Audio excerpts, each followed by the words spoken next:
Well, guys, here we are. I'm Shane, and I say hi, Nack. Hi, Nack.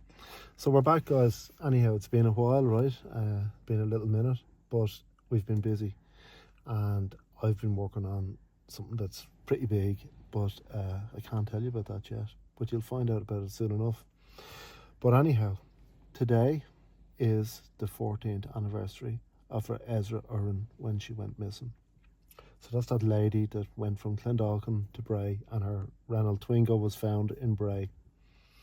Now, I genuinely don't believe that she actually got to Bray herself. I think that the car was parked there. I personally believe it was a ruse creating smoke and mirrors. But anyhow, we're going to take a drive down the seafront, and we're going to show you where the Twingo, her car, came out in front of a Skoda Octavia and nearly had a collision. And we're just going to show you a few landmarks on the way.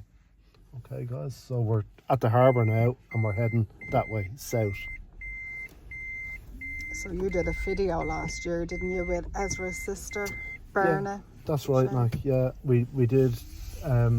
We've actually, this is actually our third video on Haunted Era about Esra. So we did one that we, I suppose, from a geographical profiling point of view, we went from her home to Bray. And we also did an interview this time last year, actually this day last year, and had an interview with Berna. Now, Berna is a magnificent lady, isn't she, Nike? Oh, she's lovely. She's done so much work on this case, and I'd say she's been to Ireland the guts of 60 times. That's the Harbour Bar there in Bray, guys, which was voted by the Lonely Planet the best bar in the universe. Not just the world, the universe. Up here, we have the Martello Tower behind this house, and a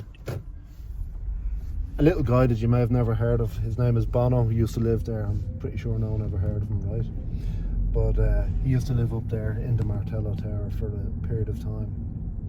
So we're going down the Strand Road now, and at this point in time the Strand Road is a two-way system, but we reach a point about 300 metres from here where it ceases to be a two-way system. So the road network in Bray is very, very bizarre, and unless you really know your way around Bray, it can be a pretty difficult one to navigate.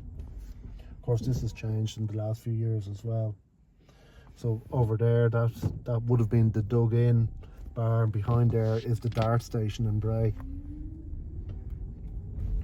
And one of our favourite restaurants, Data. So guys, if you're ever in Bray and you want really good food, go in there. That's Data. And if you like Indian or Pakistani food, it's really, really good.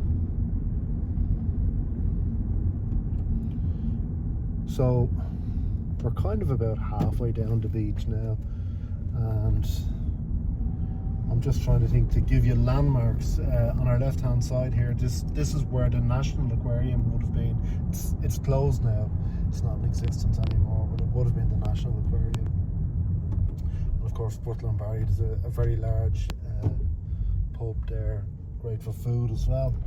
So at this junction here, once we pass this junction, it's one-way traffic all the way down the rest of the beach, okay? And we're coming up to, I suppose, a well-known landmark in Bray, which is the bandstand on the left-hand side here.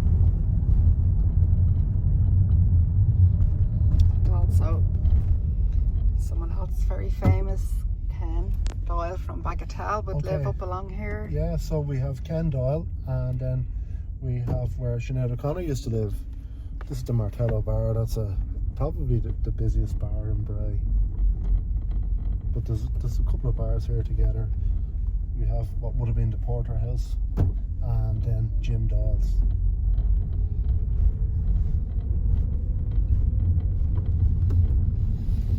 So we have Ken Doyle's house here out of Bagatelle. Hi, Ken. And just here, this house that's for sale, that was Sinead O'Connor's house.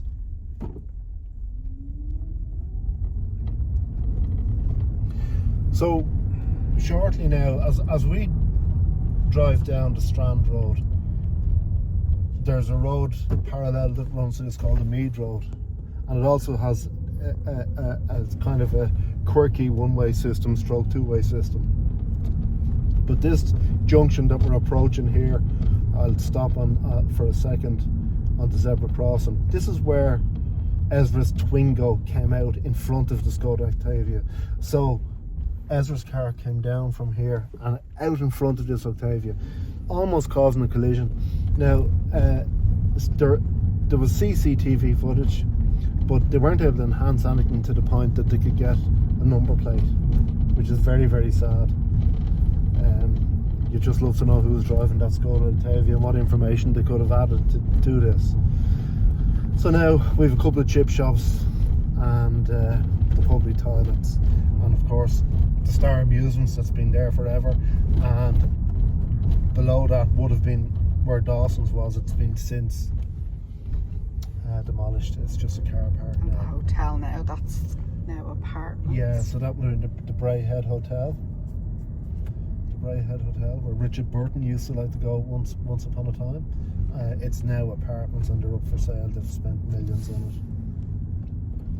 So we're just going to pull in here. This is pretty much where Esra, I'm not going to say Esra parked her car, where her Twingo was parked. Of course, behind us there on the car park where I said about Dawson's, we can look back at as we're driving by, is where the car initially parked, and for some reason it was moved, brought around the block and finally parked here. So that's in here is where it was initially parked, you know. And the CCTV footage just didn't catch it. No, it's very sad, really, you know. I find this a very, very sad case, you know, and Berna has worked so hard for this, and like when she's coming over from the UK all the time to try and get some little bit of information that might bring it closer to some sort of conclusion, because the family deserves this. People in general forget about these cases, but the family, it's day one every day, and it's very, very difficult for them. So we're going up yet another one-way system. Surprise, surprise, that's Bray for you. It's a network of one-way systems, and I think that could be, I'm not going to say that the person that was driving that Twingo was from Bray, because it's not necessary that they were a native of Bray, but I would suggest that they may have known the network of roads in Bray quite well, because an awful lot of the roads that are one-way roads, it's not even indicated. Did you ever notice that, Mac? Yeah. It's just like it's presumed that you'd know what is a one-way road. Yeah, like when I moved here first, it took me years to kind of get used to which road was like one way and halfway, you know. So the funny thing is, this road that we're on now is a two-way road, but when we come to the next junction, it's a one-way road. Yeah. And like it's quite bewildering. It really, really is. And we must remember, this time of the year, Bray is very quiet. Very, very quiet. The only people that we really have are the habitual dog walkers. Myself and Mac are those habitual dog walkers, and the locals that go swimming. And believe it or not, people swam in the sea before dry roads existed. So even back in the day, people would be swimming in Bray all the way throughout the winter. And then Easter would arrive, and so where this car here has gone, it's now a one-way road, and you can't come up this road. This road that we're going down is the road that the Twingo came out onto the Strand Road. And you know, when we did that video, the first video we did, when we came out onto the actual Strand Road, lo and behold, as we were coming out, what was right to the left of us, it was, talk about synchronicity, a Skoda Octavia, and one of a similar vintage to the one that it would have been. And we always kind of find when we're doing these videos, we do get little signs, don't we? Absolutely, yeah. So this is pretty much where we stopped. So the car came out here and headed down towards, we'll say, Dawson's, where the car was ultimately parked. And that's it. A very, very sad case. I'd love to see this case brought to some sort of conclusion. The family deserve it. Berna has worked so tirelessly on this case. So guys, with myself and Nack, we have an investigation coming up, a paranormal investigation, so keep your eye on the page. Yeah, it's for that. quite like an iconic building, isn't it? Yeah. It's a biggie. Yeah, it is quite a biggie, all right. And like I said, we'll be letting you know what I've been working on fairly soon. So guys, we're glad to be back, and we're sorry it took so long. But like I said, the days turn into weeks and the weeks turn into months, and before you know it, it's an absolute age since you've had a video up. So guys, thanks for bearing with us, and we'll see you soon. Stay spooky.